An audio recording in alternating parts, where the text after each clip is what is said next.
হযরত উসমান রাদিয়াল্লাহু তাআলা আনহু এর এক গোলাম বর্ণনা করেন, হযরত উম্মে সালমা রাদিয়াল্লাহু তাআলা আনহু এর নিকট গোশতের একটি টুকরা হাদিয়া এলো।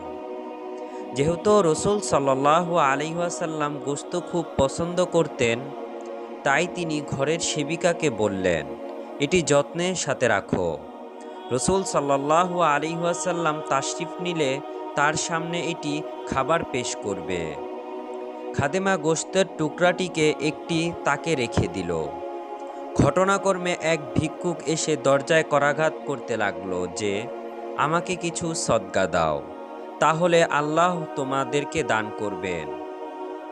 আরবের প্রচলিত শব্দের জবাব মিলল, আল্লাহ তোমাকে বারাকাত দান করুক। যখন কোনো কারণে ফকিরকে কিছু না দিতে মনস্থ করা হতো, তখন এরূপ কথা বলা হতো। জবাব শুনে ভিক্ষুক চলে গেল। যখন রাসূল সাল্লাল্লাহু আলাইহি ওয়াসাল্লাম তাশরিফ আনলেন, তখন বললেন, উম্মে সালমা, তোমার কাছে খাওয়ার কিছু হবে? তিনি বললেন, জি হ্যাঁ। খাদেমাকে তখন হুকুম দেওয়া হলো, জলদি গিয়ে গোশত নিয়ে এসো।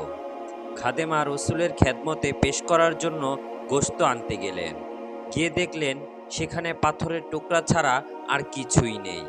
এই ঘটনা যখন রসুলকে বলা হলো, তিনি বললেন, ওই গোশতই পাথরে রূপান্তরিত হয়ে গিয়েছে। তোমরা ভিক্ষুককে এটা না দেওয়ার ফলেই এমন হয়েছে।